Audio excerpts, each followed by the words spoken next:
Sister Wives preview. Kody Brown and David Woolley come face to face. In a Sister Wives preview for the Sunday, November 10th episode, Kody Brown and David Woolley are coming face to face. The two have never met, and in fact, Kody claims he had no idea if his ex-wife, Cristin Brown Woolley, was even dating at the time. So, what will happen when the worlds collide? Keep reading for more details. Kody Brown and David Woolley come face to face. Cristin Brown Woolley is head over heels for David Woolley, and they have only been dating for a little over a month at this time. They were looking at wedding venues and had just gone ring shopping. He wanted to custom design her dream ring, and she wanted something to match his band. She had never walked down an aisle or worn a pretty dress before, as her wedding to Kody Brown was simple. That was how it was in their church, given she was a third wife. She maintained she always wanted to walk down the aisle and always believed she would do so in a recommitment ceremony with Kody. When asked if Cristin had a boyfriend, Kody claimed he had no idea what she was doing. He assumed she was dating, as that was what she had set out to do in Utah. It appeared he had no clue how serious she was with her new man and that they were headed to forever. Now, in a preview for the upcoming episode, David and Kody will finally come face to face. Per Us Weekly, the Browns have a Valentine's Day bash and everyone is invited. When Cristin sees Robin and Kody Brown walk into the home, she immediately ensures to introduce David Woolley to her ex. Kody is armed with one of my Kelty Brown Padron's babies, so that helps some. David asks Kody a simple. Though Cristin shares it has been a month and a half, she adds that they have known each other longer than that. Digging deeper, Kody Brown then wants to know if David has met and knows their children. Cristin Brown Woolley lets him know that he has done all of that. My Kelty Brown Padron, who is a neutral party, tells her dad that David has babysat while they went to get pedicures. So he has not only met the kids but is great with them. David Woolley attempts to relate to Kody. He then adds, David speaks about what went down in his confessional. He felt tension with Kody. Initially, Kody thought he had just held the grandchildren. Yet, he's much closer to the family than that. David noted how Kody seemed to get very red-faced. As for Kody, he had this to say about meeting David. In a hushed corner of a Utah cafe, the stage was set for a long-anticipated face-to-face between Kody Brown and David Woolley. Fans of Sister Wives would never have believed such a moment could happen. Yet here they were, two men whose lives had become intimately intertwined through Cristin Brown. Their relationship with Cristin, though starkly different, bound them in an unspoken rivalry. Kody, with his infamous golden curls and larger-than-life personality, and David, the sturdy, steady man who'd won Cristin's heart, finally found themselves on common ground.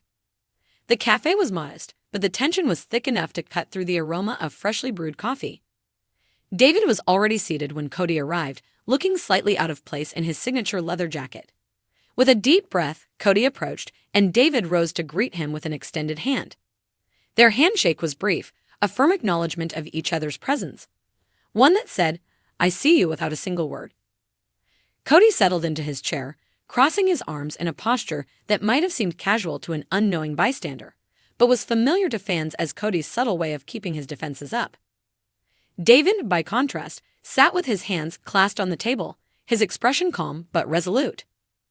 David, Kody began, his voice edged with a mixture of curiosity and apprehension. Guess who we're bound to cross paths sooner or later? David gave a slow nod. I suppose we were.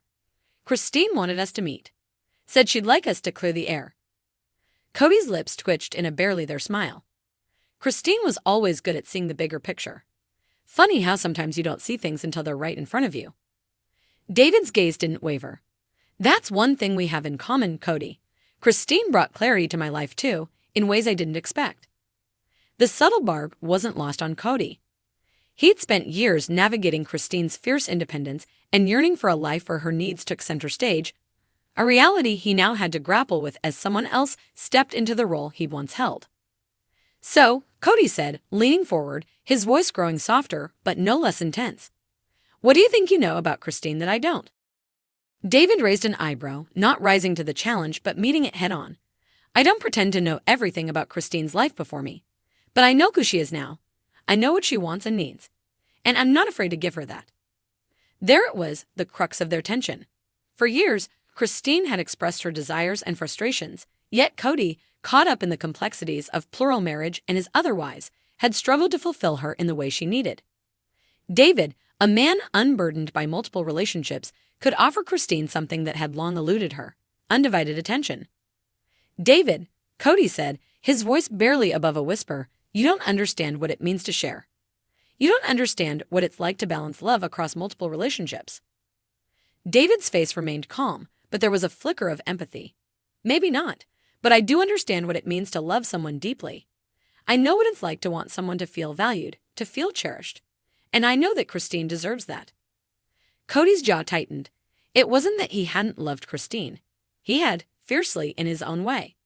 But hearing David describe the very thing Cristin had asked for so many times struck a nerve. Had he failed to give her what she needed all along? For a moment, both men were silent. Kody looked down at his hands, and David took a deep breath. The two men, so different yet so inextricably connected, allowed the gravity of their shared reality to settle between them. Finally, Kody spoke again, this time with a vulnerability that was rare for him. "I loved Cristin, you know, I still do, in a way. She was the fire in our family. She brought this energy, this life into my world." David nodded, his expression softening. "And I think she'll always be part of you, Kody. But Cristin's found herself now. She's happy." Kody let out a sigh, something almost like resignation passing through him. "You make her happy?" David didn't hesitate. "I do, and I'll continue to as long as she wants me to." The weight of that statement hung between them. Kody had once been Cristin's everything, the man she had chosen to build her life with, to share her hopes and dreams with. But now that chapter was over. He knew it, and deep down, he even accepted it. Yet, the sting of loss was still fresh, and sitting across from David, it became all the more real. "Well," Kody said after a long pause, "for Cristin's sake, I'm glad she found someone who sees her." His voice was sincere, a touch of sadness coloring his words. David offered a small, appreciative smile. "Thank you, Kody. That means a lot coming from you." They sat in silence for a few moments longer, neither man quite knowing how to end this unexpected meeting. There was no animosity, no need for further confrontation. Instead, there was a strange sense of closure, an understanding that both men had, in their own way, loved Cristin and wanted what was best for her. As they stood to leave, Kody extended his hand once more. This time, David clasped it firmly, a gesture of mutual respect, if not friendship.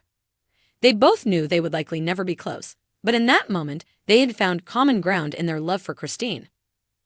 "I'll see you around, David," Kody said with a small nod, a touch of acceptance in his gaze.